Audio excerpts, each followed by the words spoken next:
Briones, profesor de investigador del CIESAS Occidente en la Ciudad de México, director de la Universidad de París. Y bueno, Fernando nos visita presentando este proyecto del Knowledge for Disaster Risk Reduction, y es antropólogo, tiene una trayectoria amplia en temas internacionales, en particular con los temas de gestión de desastres, de reasentamiento, la relación de investigación en ese tema, la posibilidad de publicar en la misma revista, más documentación ya. Bueno, es un gusto tenerlo aquí, igualmente, aunque somos poco precisamente. Vamos a grabar, ¿no es cierto? Sí, ya está grabando. Ya estamos grabando, entonces esto va a quedar también para un contenido mucho más amplio. Fernando, bienvenido, si quieres decir alguna cosa personal que esté apoyado. Ya podemos pronto luego apagar la luz para tener. Sí, asegurarse de que está transmitiendo ahí también. Bueno, pero es posible que se vaya a grabar el audio. Bueno, no importa. Sí, mejor. Sí, mejor. En todo caso, me gusta. Yo también vengo de una tradición de seminarios pequeños, así es que creo que es más agradable trabajar así en corto.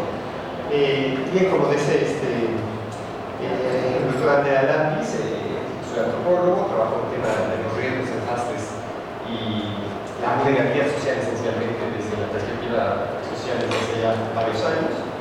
Y debo empezar, digamos, la conversación esperando que justamente no sea monólogo, así es que les pido que si en algún momento alguien quiere intervenir, quiere interrumpir, pues adelante, porque esa es la idea, ¿no? Ya lo vemos. Y esencialmente algunos de los retos que he venido trabajando en estos años ha sido la interdisciplina, como una gran dificultad en el fondo para realizar proyectos.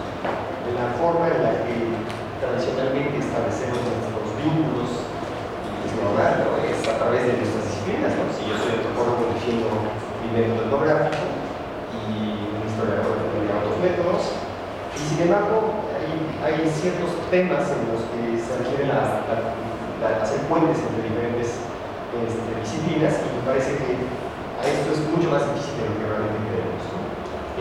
Durante años venimos repitiendo, digamos, por lo menos en medio de los riesgos y los desastres, la interdisciplina o la multidisciplina, la interdisciplina, la transdisciplina, que son mecanismos necesarios, y sin embargo seguimos repitiendo los mismos errores una y otra vez, ¿no? Y esto creo que es importante remarcar, porque temas como los desastres o como el cambio climático, que más adelante lo voy a decir, en realidad tienen que estar ya conectados, ya no podemos hablar solamente de agendas separadas. Esos temas en realidad no pueden abordarse desde una sola mirada. Y uno de los retos, digamos, de la interdisciplina o de las diferentes metodologías es que cada una es complementaria. No es lo mismo la mirada del antropólogo que la del sociólogo sobre un determinado problema, y sin embargo ninguna es como de la otra, todas son diferentes. Y para eso voy a empezar antes de la charla así sobre el resultado del proyecto, dándoles un simple ejemplo de cómo nuestras miradas pueden cambiar con la situación. El objeto de estudio que estamos trabajando. No sé si algunos de ustedes vieron la película Lobo de Antonioni, una película de los 60s, en las que aparece un fotógrafo, una modelo, y el fotógrafo acerca su cámara a la modelo con el zoom, el lente, enfoca la cara del modelo y ve el detalle en su rostro, un rostro bonito puesto, y pierde perspectiva de lo que pasa alrededor, porque está viendo el detalle. Y cuando se zoom out, cuando aleja la imagen, pierde el detalle del rostro, pero de global.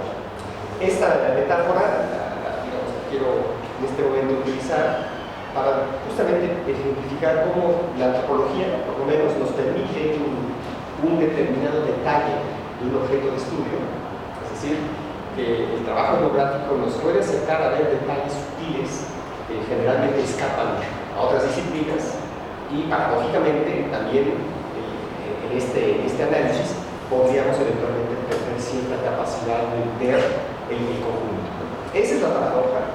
No creo que hay un método único, más bien de nosotros depende abrirnos a, digamos, ese diálogo interdisciplinario que nos permita abordar un problema de forma más compleja, sin olvidar el detalle y sin olvidar la perspectiva general, ¿no? Y bajo este caso, bajo esta premisa, digamos, más bien, bueno, he tratado de desarrollar algunos proyectos que nos den, digamos, esa posibilidad de establecer puentes. Debo decir que empecé mi trabajo como antropólogo con un tema de riesgos como fue el volcán Popocatépetl, cerca de la Ciudad de México, un volcán que empezó a hacer erupción en 1994, despertó después de varias décadas en activo, y evidentemente como científico social no tenía yo una aproximación desde la vulcanología, pero sí desde los fenómenos sociales que se daban ahí, como fue digamos, una evacuación en 1994 y luego una posterior evacuación en el año 2000, en la cual la gente prefirió no salir y quedarse a enfrentar el riesgo. Al ver, digamos, desde mi perspectiva, de qué manera en realidad a veces las personas elegimos quedarnos en un lugar de riesgo, fue como empecé, digamos, el análisis desde las ciencias sociales de lo que es el riesgo de los desastres, ¿no? Tratando digamos, de enfocarme a los componentes sociales del riesgo de los desastres, ¿no? Después pasé a otro tipo de trabajos más relacionados con los riesgos hidrometeorológicos, con el fenómeno climático del Niño, y nuevamente para mí como antropólogo fue interesante ir al terreno y ver que en realidad en el terreno a veces, más que la naturaleza, el problema era la forma en que urbanizamos y se gestiona el territorio, que en este caso, en el caso que trabajé en ese momento, con el cual hice mi tesis de doctorado, fue más bien un problema político, una confrontación política, la que era el elemento, el hilo conductor de la organización, y que en realidad los desastres eran simplemente detonadores, ¿no?, de procesos políticos más complejos, ¿no? Con eso, digamos, introduzco un poco la charla, digamos, basándome en este principio, ¿no?, de que no podemos mirar un fenómeno social solamente desde una perspectiva, y que conviene mirarlo hacia otras, ¿no? En fin, bien, en estos años, digamos, he tratado de establecer redes, digamos, de colaboración con diferentes actores, sobre todo de otras disciplinas, de física, de meteorología, en este acercamiento sobre el cambio climático, sobre los riesgos, y ha implicado, por supuesto, varias dificultades, ¿no?, desde el desprecio a veces que una disciplina tiene sobre la otra, ¿no? Generalmente tenemos la tendencia a decir que los científicos duros, los de ciencias exactas, cuando en realidad a veces somos muy duros también nosotros, los de ciencias sociales. Pero en realidad hay una nueva generación también de investigadores que ya viene con una tendencia mucho más abierta. Digamos, en problemas como el cambio climático hoy no pueden ser abordados desde una mirada fragmentada y limitante, ¿no? Es ahí donde algunos fondos de investigación, por lo menos en la Comunidad Europea, ya empiezan a tener una nueva visión, digamos, del problema. Concretamente les puedo decir que hay un fondo, que es el Horizonte 2020, donde una de las premisas es generar el investigador climático total. Cuando uno escucha eso, dice, ¿qué es el investigador climático total? Pues es el antropólogo que puede dialogar con el sociólogo, que puede dialogar con la ciencia política, que puede dialogar con el meteorólogo, que puede dialogar con el físico. Yo creo que esa es parte de la tendencia, digamos, en la investigación sobre temas como el cambio climático y como los desastres, es decir, abordajes, evidentemente, cada quien desde su propia isla epistemológica, pero digamos, sí, abordajes mucho más complejos, ¿no? En este sentido es como nació posteriormente un proyecto del cual les voy a compartir algunos resultados el día de hoy. Y es un proyecto financiado por la Unión Europea, donde participamos 11 instituciones, ¿no?, Grecia, Alemania, Austria, Francia, Italia y México. En ese sentido, bueno, fue interesante para mí tener acceso a otra serie de casos de estudio, esencialmente en Austria, por ejemplo, del cual les voy a hablar un poco, y tratamos digamos, de desarrollar un proyecto sobre conocimiento. Un proyecto bastante extraño, porque a diferencia de los proyectos financiados por las instituciones de esta naturaleza, no generaba productos tangibles, sino un producto intangible. Y el producto intangible era una reflexión sobre el conocimiento. Y esencialmente partimos de una hipótesis muy sencilla, ¿no? El conocimiento sobre los desastres y el cambio climático encuentran una serie de barreras en diferentes actores y que demuestran que el conocimiento en realidad está fragmentado. Este conocimiento fragmentado prácticamente no es ningún descubrimiento, no es el hilo negro. Todos sabemos que en los procesos de toma de decisiones, de gestión del territorio, digamos de aplicación de políticas públicas, hay un divorcio entre lo que la recomendación del académico o la recomendación de diferentes actores y de lo que pasa verdaderamente en el terreno. Esta fragmentación del conocimiento necesitaba, por lo menos pensamos nosotros, una serie de metodologías para poder identificar esas barreras, y esencialmente de eso voy a hablar el día de hoy. Pero antes de continuar, quiero saber si esta presentación ya está en el lugar adecuado para que podamos iniciar. Es que si me permite el sonido, creo que sí. Sí, ya sale. Entonces, sí, pero ya está, no veo, ¿Hacia mí con sí, pero con la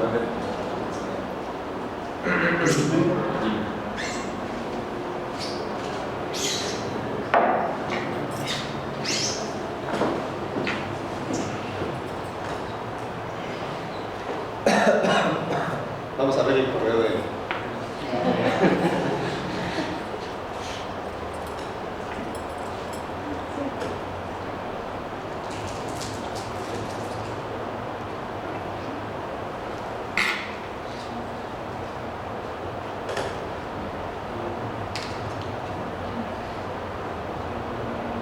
Ahí está, señor.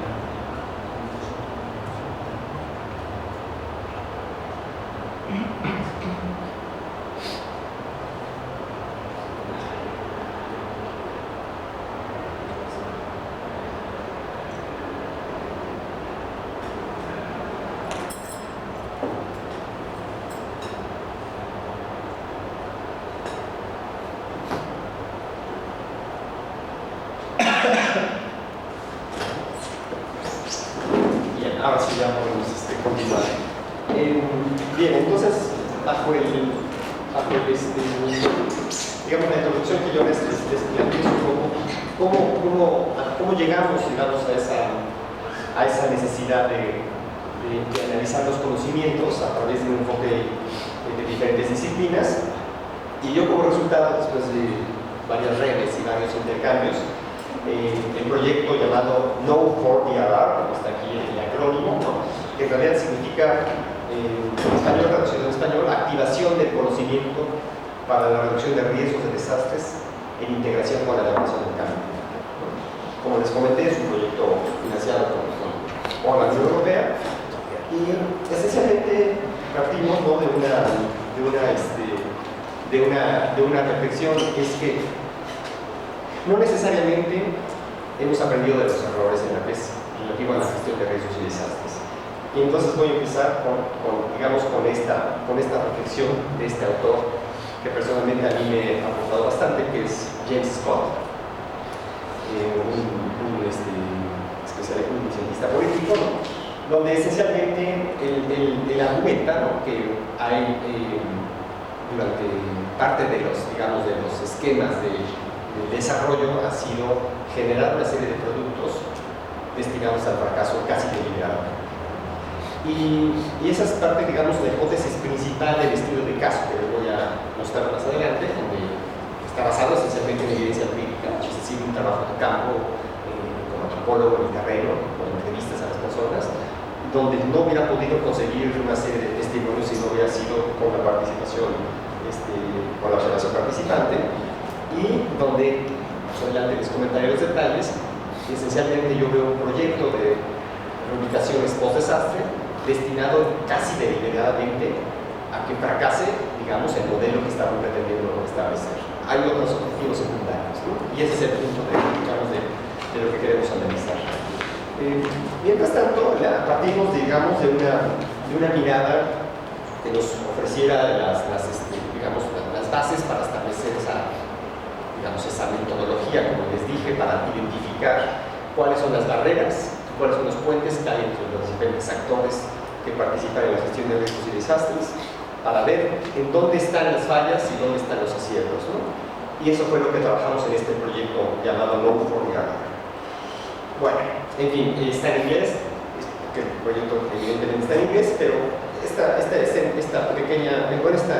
diagrama, digamos, esta representación en realidad es simplemente para explicar que en realidad hay un problema grave entre la ciencia y la práctica, ¿no? Y que lo que pretendemos hacer en este proyecto es buscar un método para analizar el éxito y fracaso de los proyectos, ¿no? En este éxito y fracaso de los proyectos podemos hacer varias reflexiones sobre lo que es el conocimiento sobre los temas. Esencialmente hay que distinguir entre conocimiento e información, no es lo mismo una cosa que la otra. Y uno de los principios, digamos, de los que partimos es una gran paradoja, la gran paradoja del conocimiento. Y esta paradoja es una reflexión de un geógrafo muy famoso en el tema de los riesgos y desastres, que es Gilbert White, ¿no? Si les interesa el tema de los desastres, es un clásico de hace muchos años. Y Gilbert White básicamente hizo una reflexión muy simple. ¿Por qué conocemos más y perdemos más?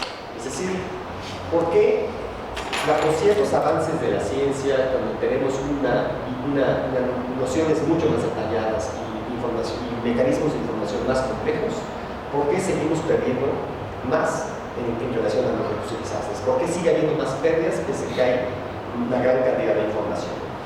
Evidentemente esto no se responde de forma simple. Hay evidentemente el conocimiento, por supuesto, tiene fronteras y también está bloqueado por barreras, ¿no?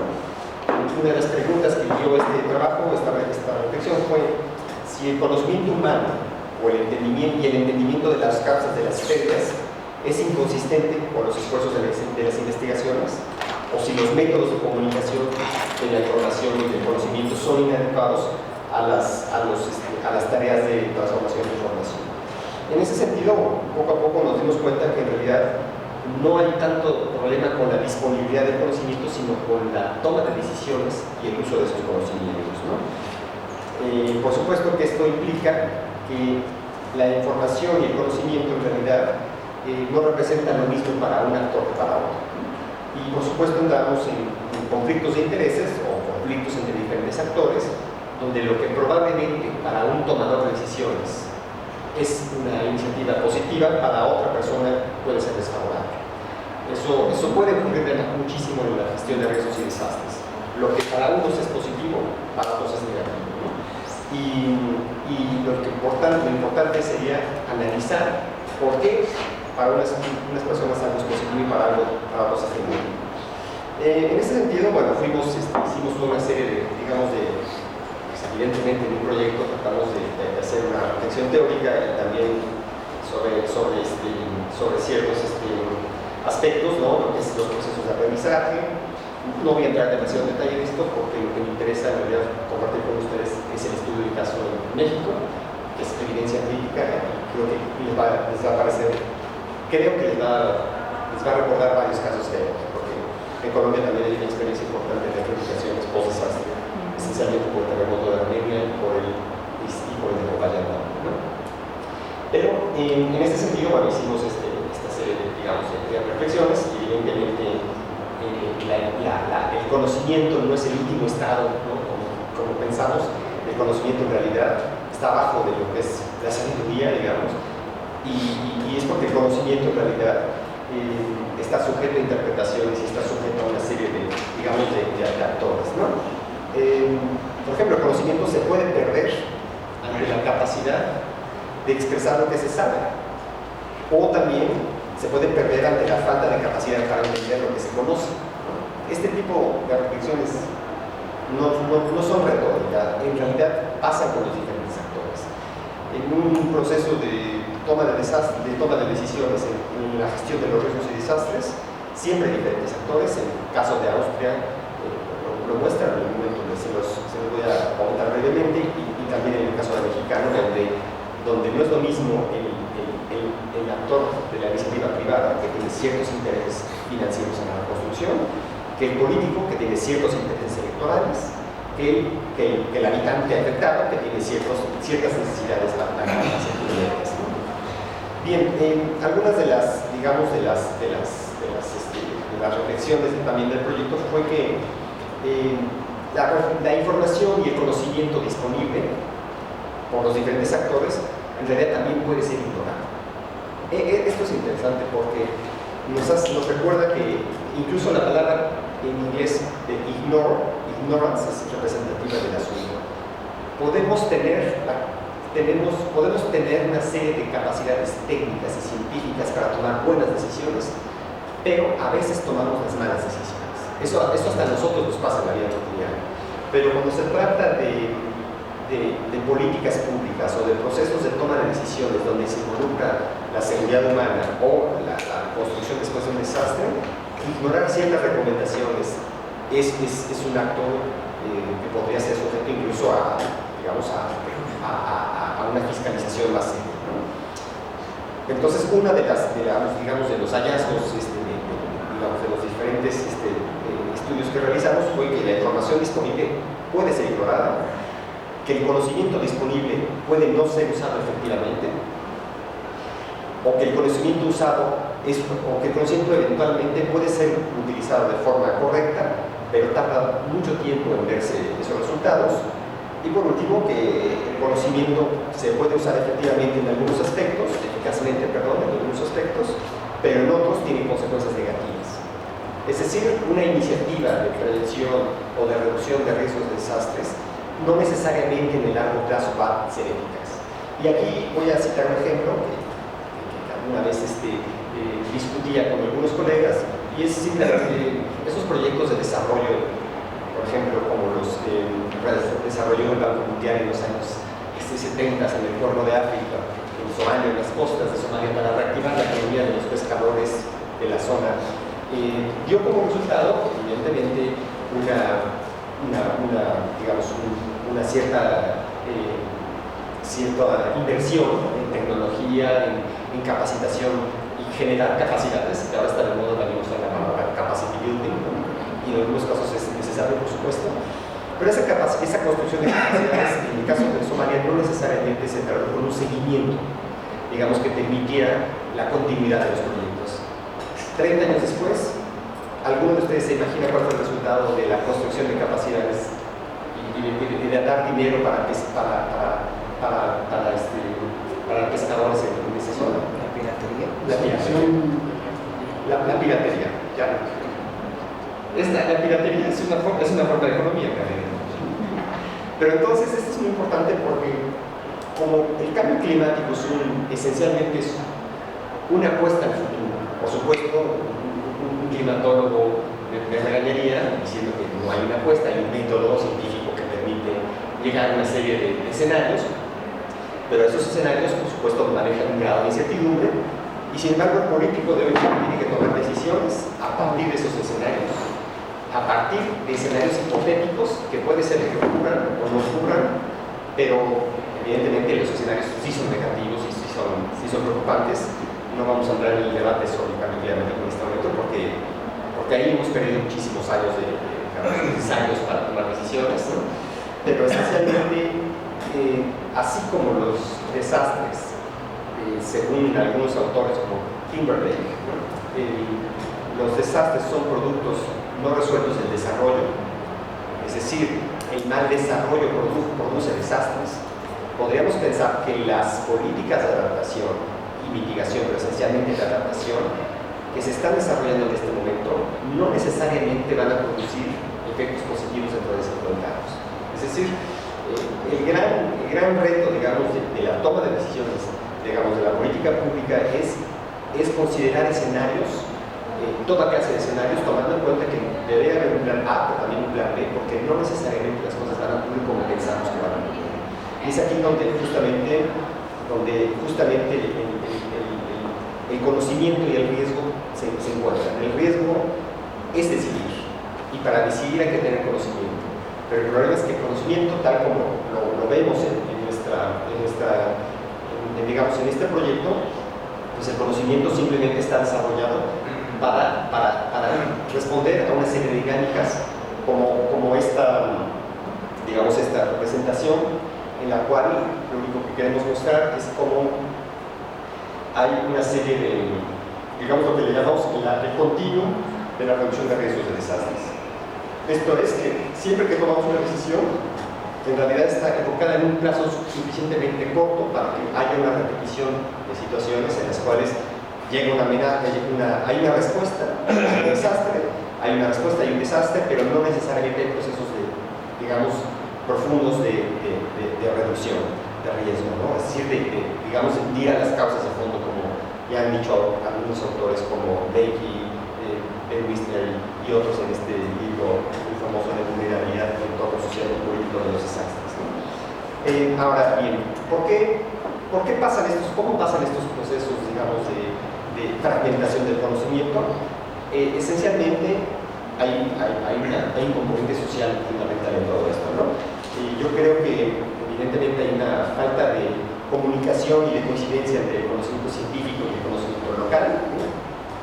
Pero por otra parte, los actores locales a veces tampoco prestan atención a los conocimientos científicos. Entonces, digamos que depende del contexto, ¿no? También, ¿no? Nuestro trabajo esencialmente tuvo como objetivo hacer una reflexión sobre algo importante, que es los riesgos siempre cambian, ¿sí? Entonces el conocimiento tiene que estar también actualizado, y los actores que toman las decisiones no pueden tomar decisiones únicamente de forma estática, tendría que haber una permanente actualización y sobre todo una adaptación de la toma de decisiones y de los mecanismos de control. Es decir, que cuando se toman decisiones sobre gestión de riesgos y desastres, no puede pensarse que ya se tomó una decisión de reubicar o de construir una serie de infraestructuras, por ejemplo, frente a una inundación, y simplemente pensar que eso va a ser suficiente. En realidad, cada iniciativa sobre gestión de riesgos y desastres tendría que estar actualizada y reactualizándose constantemente, porque las amenazas y riesgos también son dinámicas, ¿no? Esto me lleva a pensar también otro de los puntos que se reflexionaron con algunos colegas en este proyecto, es sobre la paradoja de la gestión de los riesgos y desastres. Paradójicamente, cuando se hace una obra de infraestructura sobre riesgos y desastres, se promueve la urbanización de esa zona. Si por ejemplo, en una zona inundable de algún territorio, de alguna ciudad, se construye algún elemento que impida algún drenaje, por ejemplo, voy a hablar concretamente de la Ciudad de México, ¿no? La Ciudad de México fue construida sobre un lago, sobre una cuenca cerrada, y desde la época colonial se drenó ese lago a través de canales artificiales para sacar el agua, pero tenemos 6 meses de lluvia y 6 meses de sequía, y durante la época de lluvias evidentemente hay una tendencia a la inundación, una tendencia natural, como era históricamente en esta cuenca endorreica, y la paradoja del riesgo es que cada vez se hacen mayores obras de infraestructura para sacar el agua, pero construir esas obras de infraestructura favorecen a la urbanización, porque son un incentivo justamente de urbanización, y al ser un incentivo de urbanización construyen nuevamente otros riesgos, ¿no? Entonces, esa es parte de las paradojas del riesgo, ¿no? Bien, posteriormente, en el proyecto tratamos de desarrollar una metodología básica, ¿no? Digamos, que nos permitiera entender gráficamente, de forma sencilla, cuáles son a través de flujos de información, cómo se establecen los procesos de toma de decisiones en diferentes aspectos, y diseñamos, digamos, un cuadro muy simple con una serie de iconos chiquitos, ¿no? Como ponemos wisdom, o sea, buena toma de decisiones a través de la integración de conocimiento o falta de conocimiento, y por lo menos en el caso que les voy a presentar más adelante, no hay ni un hecho que aparezca. Entonces, es parte, digamos, de lo que les voy a presentar más adelante sobre este caso de estudio del sudeste mexicano. Déjenme simplemente hacer una reflexión sobre este cuadro, este tipo digamos, de metodología que desarrollamos y que está publicada en un artículo que les podría compartir. No sé si no se lo mandé a lápiz, pero igual en un momento les paso, o si gustan de una vez les paso el dato, pero lo que pasa es que son nombres largos, ¿no? Sí, exactamente, por correo electrónico, porque ya está, ahí vienen los detalles sobre la metodología. Exactamente, les puedo compartir ese artículo, pero esencialmente lo que desarrollamos fue lo que le llamamos la Disaster Knowledge Matrix, la matriz de conocimiento sobre desastres, a través de flujos de producción de ese conocimiento, como dije hace un momento, para identificar puentes y barreras, ¿no? Identificar si hay los puentes sería lo positivo, donde sí hay comunicación entre actores, donde sí hay integración de conocimiento. Y integración de conocimiento me refiero que el tomador de decisiones o que las instituciones tomen en consideración tanto el conocimiento local como el conocimiento de ciencias sociales, como el conocimiento técnico de arquitectos, ingenieros, como el conocimiento de otros actores científicos, como podría ser también un geólogo, ¿no? Pero en el último escaño siempre queda tristemente el conocimiento local, que es el que impacta finalmente en la vida de las personas, y en un momento les voy a dar más detalles sobre eso. Por supuesto también identificamos aspectos de dependencia. Esos aspectos de fragmentación son generalmente sociales, y encontramos que hay barreras funcionales, ¿no? En esas barreras que tratamos de identificar en nuestro trabajo, encontramos barreras funcionales que son la falta de tiempo, la falta de dinero, es decir, si un proceso de toma de decisiones sobre riesgos y desastres tiene límites temporales demasiado cortos, generalmente se van a tomar decisiones mal hechas, ¿no? También hay barreras, digamos, institucionales, por ejemplo, instituciones que no comparten información. ¿Quién de nosotros no ha escuchado hablar de instituciones que no comparten mapas, o que o que la base de datos no se presta de un lugar a otro? Y eso tiene impactos directos en tomar decisiones equivocadas en el momento de gestionar los riesgos y los desastres, ¿no? O no coincide la información. O no coincide la información. Esa es algo que pasa frecuentemente, ¿no? Que en una aparece una cosa y dice otro. Y bueno, incluso en datos sobre pobreza, a veces las instituciones se contradicen. Entonces, evidentemente, son parte de esas barreras estructurales. También barreras sociales como falta de credibilidad de las instituciones, ¿no? Cuando una población no ha sido necesariamente favorecida, o ha sido más bien desfavorecida de ciertos procesos políticos o económicos, evidentemente la credibilidad de las instituciones es menor, ¿no? O cuando esa población ha sido instrumentalizada o usada para fines generalmente electorales, tampoco hay una falta de confianza, ¿no? O cuando hay corrupción, digamos, de forma deliberada, bueno, toda clase de corrupción en realidad es negativa, ¿no? No hay que legitimarla, ¿no? En ese sentido siempre implica una serie de contrariedades, ¿no? Pero también puede haber puentes que es la exitosa comunicación, la exitosa colaboración. En el caso de Austria, me voy a referir rápidamente, que no lo desarrollé yo, por supuesto lo desarrollaron los colegas austriacos, y va a ser muy breve porque no es mi especialidad, por supuesto, ¿no?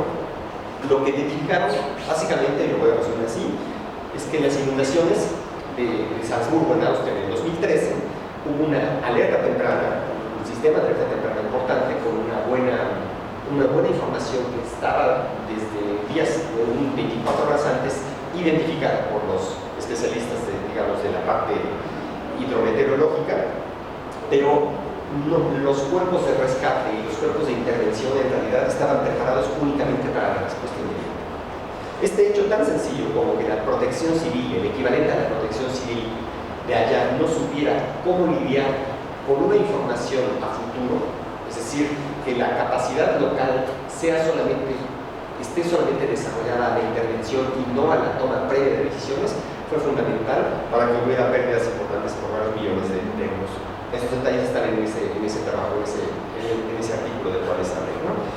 Entonces esto nos muestra que incluso en países desarrollados hay una desestimación del riesgo, resultado de una fragmentación de conocimiento en el cual ciertos actores simplemente no saben cómo lidiar con la incertidumbre y ciertos otros están acostumbrados a lidiar con la incertidumbre pero no tienen la capacidad para lidiar con otros elementos de los procesos, ¿no? En el caso mexicano, esto es mucho más cercano por lo que a lo que en América Latina vemos con frecuencia, y ahora sí hago. Esto lo voy a pasar a pasar. Bien. Déjenme hacer una pequeña pausa. Bueno, esto creo que ya lo he visto Andrea algunas veces, más o menos, o lo ha leído, digamos, en lo que he hecho. Solamente que a diferencia de lo que leíste alguna vez, Andrea, que fue sobre Motocintla, una pequeña localidad ubicada aquí. Ahora les voy a presentar un caso de estudio ubicado acá, en el estado mexicano de Chiapas. Es interesante referirme al caso digamos, de Motocintla, de esta pequeña localidad de la frontera con Guatemala, porque el artículo que alguna vez publiqué en una revista que tú coordinaste fue exactamente sobre una inundación en el 2005, donde analizábamos también una reubicación de 2001. Y es importante dar esta línea del tiempo porque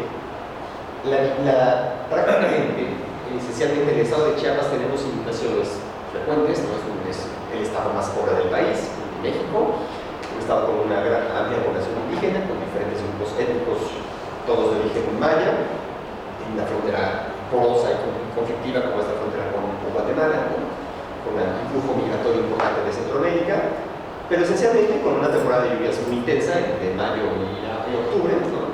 donde puede haber incluso tormentas importantes o el paso de huracanes en la costa del Pacífico, y donde históricamente ha habido desastres, por supuesto, producto también de una deforestación importante, y donde los grupos sociales han sido reubicados constantemente, básicamente bajo el mismo modelo. Y esta reflexión es importante porque si este proyecto es sobre conocimiento y vemos que las reubicaciones del 2001 son casi idénticas a las reubicaciones del 2005, que son casi idénticas a las del 2007, y son prácticamente, casi estoy tristemente apostando que las próximas reubicaciones van a ser mejores. Es decir, no hay un proceso de aprendizaje de los errores, ¿no? Pero sí hay una información científica de los sociólogos, de los antropólogos, de los historiadores y de los economistas que dicen esto ha estado funcionando mal, ¿por qué lo seguimos repitiendo? Y ese es nuevamente donde me remito a esta reflexión de este libro, ¿no? ¿Por qué algunos esquemas para mejorar las condiciones humanas fallan? Bueno, pues aquí les voy a dar un poco más bien la evidencia empírica de lo que pasó en esta última reubicación, contrastando de forma anecdótica casi con las anteriores, y ver cómo en realidad no aprendemos de nuestros errores, más bien nos aprendemos. Y esto contradice una serie de principios que se usan mucho en el lenguaje de la gestión de los riesgos y desastres, donde tenemos la tendencia a hablar de lecciones aprendidas, ¿no? Se habla mucho de lessons learned, ¿no? Lecciones aprendidas. Y la pregunta es si realmente aprendimos las lecciones o solamente las identificamos, pero en el fondo repetimos los mismos errores una y otra vez. Y sobre todo, ¿por qué repetimos los errores? Lo que les voy a presentar esencialmente, algunos de los datos son de campo, algunos de los procesos simples de toma de decisiones los obtuve a partir de la entrevista, no con los políticos, porque esos generalmente no me dejan entrevistarlos, pero sí con algunos tomadores de decisiones de otros procesos, como los arquitectos, por ejemplo, ¿no? que diseñaron la rehabilitación. Estos son los casos similares que les había dicho, ¿no? Del 99, inundación del 99, reubicación en el 2001 y en el 2005 también. Y en ambos casos, tanto en el 99 como en el 2005, lo que vimos fue un tipo de vivienda que respondía a una clase, que respondía a un modelo de clase media, pero que no respondía a las necesidades de las personas. Es decir, hubo una inundación, hubo un deslave, perdón, en la zona, inundación también, pero sobre todo deslaves, es una zona conflictiva en ese sentido, no hay escapatoria, están clavados en las montañas, hay una deforestación importante, entonces evidentemente cuando llueve hay flujos de agua importantes y no, ¿no? Y el punto es por qué elegimos como modelo este tipo de casas. ¿Por qué este tipo de casas que dan como resultado con los años este tipo de habitaciones? Es decir, si este es el modelo, estas fotografías las tomé en el 2010 o 11 más o menos, ¿no? Es decir, estamos hablando que la reubicación del 99, que es la de arriba, está prácticamente abandonada. La gente vive reproduciendo en el interior de sus casas una serie de elementos que no corresponden a sus necesidades, porque la casa es demasiado pequeña, ¿no? Son campesinos, ¿no? Necesitan patio, por supuesto, necesitan ciertos elementos para poder trabajar la tierra y se les coloca en cajas urbanas como si las necesidades fueran las mismas en el campo y en la ciudad. Y sin embargo en el 2007, en esta pequeña localidad llamada Juan de Grijalva, pasó algo terrible, que es esta pequeña comunidad se convirtió en esto. Es decir, prácticamente desapareció la comunidad completa con una luz. La comunidad tendría que estar más o menos acá, aquí, ¿no? Entonces, esto que está aquí sería esto, es decir, se tapó. No quiero entrar en un debate político que no tengo forma de comprobar, pero hay quienes afirman que fue deliberado, que hubo una explosión y el cerro fue derrumbado para frenar el flujo de agua en la presa que estaba inundando una ciudad ubicada hacia el Golfo de México. Bueno, eso le corresponde a un peritaje de geólogos determinado, peritaje que no creo que ocurra por lo menos en muchos años, pero en todo caso lo que sí hay evidencia es que las personas murieron un poco menos de 30 personas, 29 personas, y las familias aquí tuvieron que ser reubicadas primero a 2 años en refugios temporales. A ver, gracias. 2 años en refugios temporales. ¿No? Yo no sé si es muy temporal 2 años. Uno puede establecer bastantes relaciones sociales, familiares, laborales en 2 años, ¿no? Pero me parece que el hecho de dejar a la gente 2 años en estos refugios extremadamente pequeños donde vivían familias de aproximadamente 5 a 6 personas, bueno, el tamaño del cuarto, no hay más, ¿no? Quizás un par de camas aquí y ya, ¿no? Una casa pegada tras la otra, ¿no? Baños colectivos. Para mí, me parece que forma parte casi de una estrategia deliberada, ¿sí? Para que después, en el momento en que se desarrolle o se desbloqueen los fondos para desarrollar lo que sería la reubicación, la gente sistemáticamente acepte lo que se les dé, sin pensar, más bien sin decir no a cualquier cosa mejor que un refugio temporal. En fin, la respuesta institucional en este caso fue el desarrollo de un tipo de reubicaciones, las llamadas ciudades rurales sustentables. Esta foto la muestro porque este es digamos así se ve la zona. Aquí en este terreno se hizo esto. Este es el proceso de construcción, digamos, del proyecto de ciudades rurales sustentables. No sé, no vamos a entrar tampoco en el debate porque ya fue hecho así, pero ciudad rural generó cierto ruido, digamos, entre los geógrafos, entre la comunidad académica, ¿no? Bien, pero este proyecto en ese momento fue auspiciado, no fue auspiciado, fue financiado en parte por un sector privado, digamos, con mucha iniciativa, ¿no? Y también por dinero federal, tomó una bandera que fue la bandera de los objetivos del milenio en ese momento, ¿no? Objetivos que ya están un poco... ¿Y algún buen crédito? digamos que la bandera a ver, si yo hablé con varios funcionarios del PNV y la gente del Perú, no son responsables, digamos, del desarrollo del diseño de este tipo de proyectos. Pero sí hubo por lo menos me parece que el anterior gobierno del estado de Chiapas sí utilizó el logotipo, digamos, del PNUD para justificar una serie de acciones donde lo que se iba a hacer es esto. Casas con un enfoque urbano en medio del campo y sobre todo que muestran una serie de elementos de modernidad, ¿no? Y donde podríamos hacer una pausa para realizar ciertos, no nos da tiempo demasiado ahorita, también hay que discutirlo, pero también tenían un objetivo secundario que va más allá de la reducción de los riesgos y desastres, y es procesos civilizatorios, yo llamaría, o de domesticación del salvaje, ¿no? Que así es visto, ese habitante que vive en las montañas allá de forma remota, ¿no? Y donde la justificación gubernamental fue decir, la gente que vive en lugares dispersos, el patrón de asentamiento es disperso, ¿no? De pequeñas comunidades dispersas, había sistemáticamente una asociación entre la dispersión y la pobreza. Es decir, bajo el argumento de que no se les puede dar servicios públicos, ¿no? Drenaje, electricidad, todos aquellos que forman parte de los indicadores de pobreza, no se les podía dar ese tipo de servicios si vivían en zonas, digamos, dispersas. Había que juntarlos a todos, aglutinarlos en una zona centralizada donde pudieran estar. Entonces, justamente el desastre termina siendo un detonador o una gran argumentación que permite justificar lo que sea.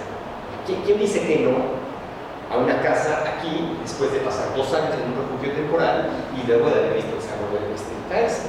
Evidentemente, no hay mejor argumento que los desastres, ¿no? Para poder establecer procesos rápidos y absolutamente casi nadie se va a oponer de urbanización y de construcción de nuevos espacios como estos, ¿no? Entonces, en un principio esto fue una gran puesta en escena donde se mostraba, digamos, esta modernidad que finalmente llegaba a las comunidades con elementos positivos, también hay que decir, porque sí, evidentemente hay una clínica, evidentemente no es una clínica de especialidades, es una clínica, digamos, un médico general que de entrada es mejor que no tener nada, ¿no? Y sin embargo, también hay una serie de servicios, ¿no? Pero aquí la crítica es por qué este modelo de casas. Ahora, este modelo de casas que de lejos se ve bien, en realidad, qué pena que no la puse en esta presentación, pero tendría que buscar en cada más tiempo, pero en realidad si uno ve esta ciudad en este momento, encontraría, esta foto es vieja, encontraría uno que la mayoría de las casas ya están pintadas, transformadas, cambiadas. Por una parte sí hay una apropiación de las personas sobre su propio entorno, pero sobre todo hay un reajuste, digamos, del uso de ciertos materiales y distribución de la casa que no correspondió en absolutamente nada con las necesidades. Y es aquí donde vamos a ver algunos de los elementos que fueron ignorados. Por eso es que hablaba de fragmentación del conocimiento y de ignorar el conocimiento. Es decir, no me digan los que tomaron las decisiones de construir estas casas que no sabían cosas tan elementales como el tipo de, digamos, de necesidades de la distribución de las casas de las personas. Por ejemplo, la cocina fue puesta a un lado, en un sector prácticamente marginado de la casa, cuando en la cocina tradicional de las personas de esta zona, la cocina es el centro de discusión, el fogón está en medio, es donde se discute, donde se cocina, y después donde se siente uno a comer. No hay un comedor, no tiene por qué haberlo, hay una mesa, unas sillas junto, y esto es el espacio de diálogo, ¿no? Ese es el espacio de diálogo, y en este caso la cocina fue puesta a un lado. Evidentemente no hay interacción visual entre la persona que está cocinando, generalmente una mujer, y los niños o la familia, entonces hay como un espacio relegado. Esto simbólicamente es importante y generó dio como resultado que la mayoría de la gente dejara de utilizar el cocina, esta, y trasladara o pusiera una nueva cocina en el jardín, y el jardín fuera prácticamente cubierto, y ahí eliminaron el pequeño espacio que estaba destinado originalmente a animales de traspatio. De todas formas, era tan insuficiente que más vale hacer una buena cocina que tener un montón de gallinas amontonadas de forma inadecuada, ¿no? Pero parte también de los errores, digamos, en la toma de decisiones fue poner una estufa tradicional, lo cual tiene un acierto, hay que decirlo, y el único acierto que podemos ver es este tipo de chimenea, este tipo de estufas. Es una estufa bastante bien diseñada que permite una optimización digamos, del recurso maderero para el calentamiento, ¿no? Y sobre todo evita la respiración del humo, lo cual es bueno en términos de salud pública, pero resulta que al no haber traspatio y al estar reubicados en zonas diferentes a las donde tenían generalmente las personas su acceso a la madera, pues el resultado es que ahora hay que caminar 20 kilómetros para ir a buscar la madera, o pagar la madera. Y al pagar la madera, pues cuesta, o mejor, entonces la gente empieza a encontrar otros mecanismos como son la cohabitación entre el gas y la madera, ¿no? Y el gas se vuelve entonces un recurso que no era necesario, se vuelve un recurso prácticamente indispensable, y es aquí donde entran los beneficios secundarios. ¿No será que alguien quería vender gas? Bueno, cuando yo hablé con el arquitecto que diseñó estas casas, le preguntamos, porque éramos 3 personas que estábamos entrevistando, 2 estudiantes, ¿no? Y esencialmente algunos de los problemas que encontramos fue que la temperatura de la casa era demasiado caliente en una zona tropical, ¿no? Y el arquitecto, un tipo con disposición, con ganas de hacer las cosas, ¿no? Nos platicó que tuvo 48 horas para diseñar el proyecto. Es decir, sí podemos dejar 2 años con recursos temporales, pero después vienen 48 horas de prisa para diseñar el proyecto porque el dinero llega ya. Son esas barreras funcionales a las que hablamos hacer. Eso lo hemos visto en muchos casos, pero habría que documentarlo bajo una metodología más o menos estructurada. Y cuando le preguntamos sobre la temperatura y nos explicaba que esas láminas eran demasiado calientes, y le dijimos, ¿por qué no hacer un techo de palma o un techo tradicional de material orgánico o un techo de teja de barro, ¿no? Horneada, ¿no? Que permitiera un poco mayor, un mejor control térmico de la casa? La respuesta off the record fue muy simple, tan simple como es que alguien quería vender láminas. Esas son parte de esas barreras, nuevamente en la toma de decisiones, ¿no?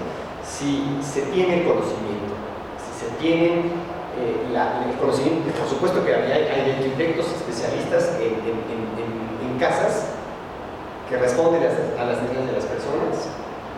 También hay conocimiento de la propia experiencia de las personas para diseñar la casa de forma mucho más adecuada. Si se les hubiera consultado de forma seria dónde construir la cocina, seguramente no lo hubieran puesto a un lado.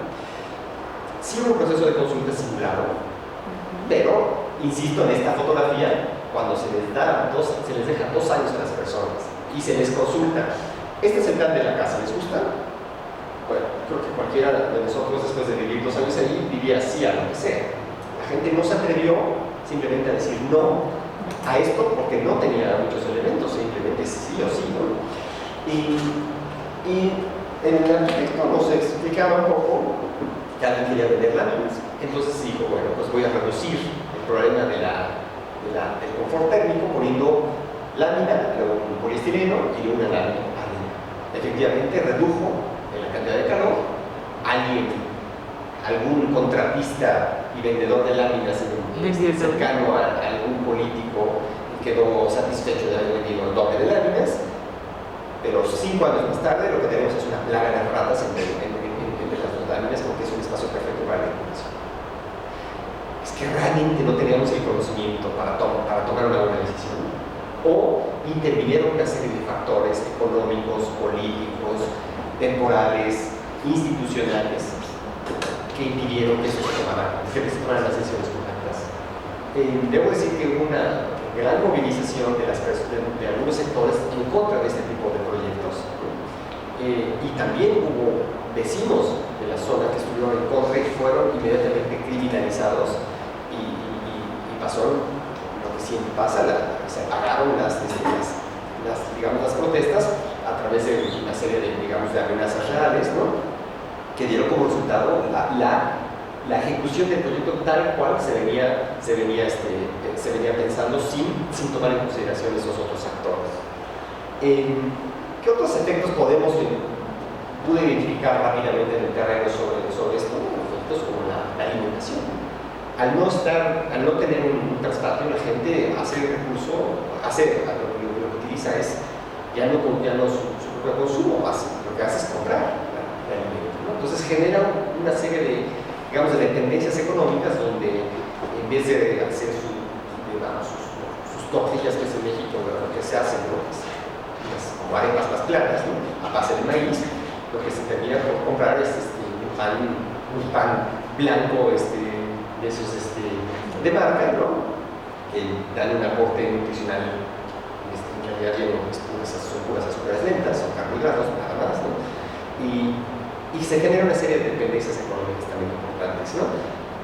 La gente, al no tener, un espacio de medios de vida sustentables, es decir, de no tener acceso rápidamente a sus parcelas, lo que termina por hacer es o abandonar la casa, ¿no? O cohabitar en la zona de riesgo. Y ese es aquí un punto importante, porque lo que hasta la fecha se identifica en la zona es que las personas en realidad los hombres están regresando a la antigua lugar donde fue el deslizamiento de tierra para trabajar el campo, no perder un espacio político de pertenencia en ese territorio, ¿no? Al trabajarlo, por supuesto, porque al mantener la tierra activa, pueden ejercer un control sobre ese territorio también, y las mujeres se están quedando en la casa. Esa cohabitación entre la zona de riesgo y la nueva reubicación me parece que ya da un resultado poco atractivo para una inversión de más de $500 millones, ¿no?